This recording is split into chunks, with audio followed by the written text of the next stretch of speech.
Finalmente, uma das maiores lutas do mangá de Bleach foi adaptado ali para o anime, né? Uma das lutas que a gente estava mais esperando, que era Unohana versus Zaraki, né? O duelo de Kenpachi. Quem diria que a doce Unohana, né? Aquela personagem que realmente é a calmaria em pessoa, né? Que era ali aquele contexto de ter um pensamento frio, de sempre estar agindo ali de acordo de uma forma racional, de um conceito realmente racional, fosse algo considerado ali como uma antiga criminosa, fosse colocada realmente ali como uma antiga criminosa, ao ponto até mesmo de ser classificada como a primeira Kenpachi. A primeira Kenpachi realmente da história de Bleach, na qual depois esse cargo, né, essa função que a gente vai explicar daqui a pouco, acaba sendo sucedido ali pelo Zaraki. Então, nós temos esse duelo, esse confronto que já tinha cicatrizes, né? Histórias de cicatrizes na qual a gente pode vivenciar através dos personagens. O Nohana carrega uma cicatriz que o Zaraki fez nela no seu primeiro encontro, enquanto o Zaraki também carrega ali uma cicatriz na qual o personagem realmente herdou ali da personagem em sua primeira batalha com ela. E esse confronto vai marcar de uma vez por todas que apenas um Kenpachi pode ficar vivo. E a questão é, quem ficou vivo depois deste duelo?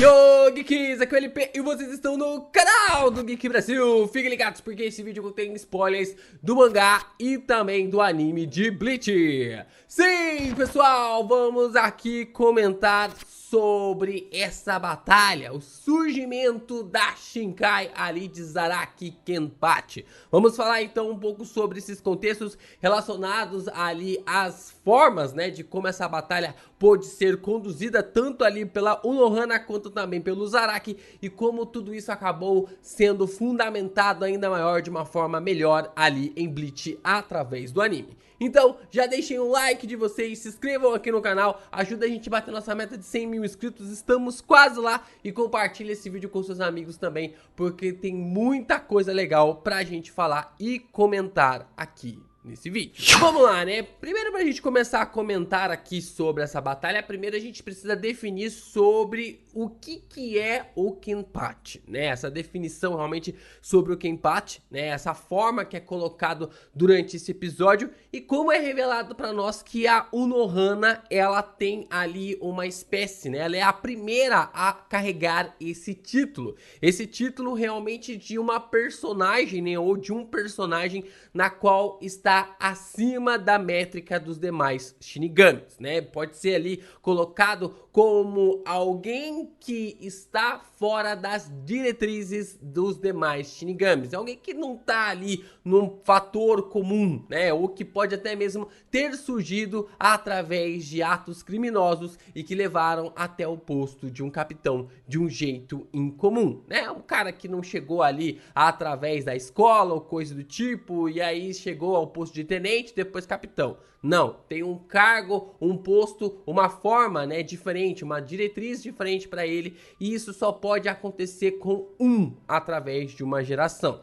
É bem interessante que Bleach acaba definindo isso, né, através do Kenpachi, sobre a mudança de geração, a mudança realmente da liderança, e quando um Kenpachi acaba sendo mudado, quando o Kenpachi acaba surgindo, uma nova era acaba sendo criada. Isso é visto através ali durante esse episódio e também de como a Unohana acaba carregando todo o fardo da antiga geração dos capitães de Shinigamis, né? E a gente começa a observar essa forma realmente como essa batalha entre esses dois pode ter levado a Unohana nessa decisão, sendo levado ali pelo Shuichi. Então, a gente consegue ver ali que o Zaraki, né, no confronto entre os dois personagens, o Zaraki ele vai ficando mais forte cada vez que ele morre, né? A gente começa a entender que o personagem ele vai ficando cada vez mais forte toda vez que ele morre. No começo parece que é uma luta de genjutsu, né? Parece apenas uma luta de genjutsu porque o Zaraki morre e de repente ele acorda ali, meio que tá tudo bem, tá tudo certo. Aí ele morre de novo e não, tá tudo certo, tá tudo bem. E aí parece ilusões, como se ele estivesse dormindo, como se ele estivesse realmente tendo ali uns relapsos de momentos sobre alguma situação que poderia acontecer no futuro. Só que quando a gente começa a entender e a gente percebe sobre as habilidades da Unohana, ela tá matando o Zaraki pra que ele possa voltar. E toda vez que ela mata o Zaraki, ela acaba fazendo com que o personagem fique cada vez mais forte. Toda vez que ela mata o personagem, a luta deles fica ainda mais intensa, né? A gente vai observando que a Unohana vai tomando essas atitudes, vai tomando realmente essa perspectiva no duelo. E algumas dessas formas e algumas desses contextos que é colocado na batalha entre os dois leva a personagem a entender que o Zaraki, que a forma realmente que o Zaraki estava morrendo estava dando certo, que ela estava conseguindo fazer ele ficar mais forte e ao ponto da Unohana revelar a sua Bankai, né? A Bankai dela, Minazuki, a forma realmente como ela consegue criar toda aquela área, quase como se fosse uma expansão de domínio, né? Se você é fã de Jujutsu Kaisen, ficou algo muito parecido com uma expansão de domínio, né? Quando ela fala Bankai, Minazuki, e aí tudo se transforma ao redor, vira um lago de sangue, e ela vai cortando o Zaraki sem parar. E aí a gente começa a observar um pouco mais sobre a história dos dois e como foi esse primeiro confronto entre eles. Bom, a gente sabe que a partir daquele momento, né, do confronto entre os dois, a Unohana, ela estava procurando alguém na qual ela pudesse lutar. Uma luta de igual para igual, uma luta realmente na qual ela poderia bater de frente. E aí nesse momento que ela encontra o Zaraki, os dois acabam trocando alguma forma realmente ali de batalha, né? Começam a trocar alguns golpes ali no contexto da batalha. A Unohana, ela entende que nesse momento, se o Zaraki tivesse lutado pra valer com ela, ele teria matado ela. Ali, garoto, ele teria matado ela já sendo uma capitã em relação aos esquadrões de Shinigami, né? Uma capitã ali de Shinigamis, ela já teria sido morta pelo Zaraki. Mas o Zaraki percebeu que a Unohana, ela foi uma das primeiras a conseguir defender pelo menos 4, 5 golpes dele. Então, se ela conseguiu fazer isso, isso quer dizer que uma batalha poderia continuar prosseguindo. E se ele matasse ela, olha só que interessante, se ele matasse ela, ele perderia a única pessoa que conseguiria realmente bater de frente com os seus poderes, com suas habilidades, né, de igual para igual. Então o Zaraki começou a aprender ali de uma forma irracional a selar as suas habilidades, a selar os seus poderes. E a Unohana, então, ela começa a matar o Zaraki para que esse selamento do seu poder acabe sendo finalizado, acabe realmente sendo retirado.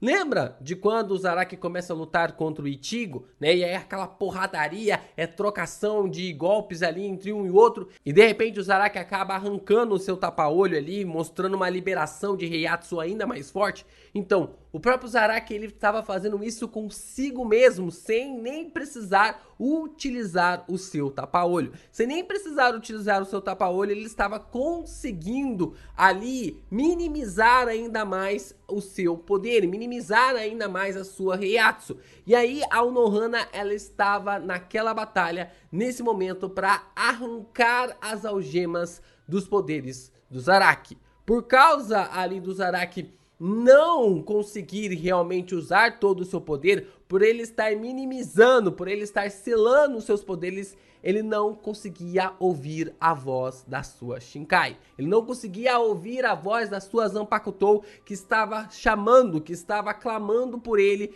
e ele não conseguia ouvir mais sobre isso. É claro, né? Claro que o episódio acaba bem num momento mais épico, num momento realmente inacreditável. E ainda tem mais um plot twist por aqui, né? A gente não vai comentar sobre esse ponto para não dar um baita spoiler pra galera que é only anime, mas a gente tem alguns detalhes importantes relacionados ao mangá que ainda vai ter uma puta revelação sobre esse poder do Zaraki que a gente ainda vai trazer aqui no canal, mas no momento certo, na hora certa. E cara, como o Everaldo Marques está falando por aí, né? Se você está acompanhando a Copa do Mundo, você já deve ter ouvido falar bastante sobre essa questão.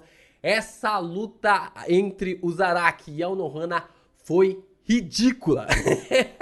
Mas foi ridícula de bom, né? Foi realmente algo extremamente interessante ver essa construção dos poderes, das habilidades do Zaraki e como ele havia selado as habilidades dele tão profundamente, mas tão profundamente que ele não estava conseguindo mais nem ouvir, né? Na verdade, ele nunca conseguiu ouvir a voz da sua Zanpakuto, né? E o mais interessante é o paralelo que acontece no episódio, né? Tanto ali do Zaraki ouvindo a voz da sua Zanpakuto e depois no final do episódio a gente observando aquele drama do Ichigo de não ser reconhecido por nenhuma Zanpakuto, de não ter realmente transformado a sua verdadeira Zanpakuto para poder realmente trazer o Zangetsu de volta.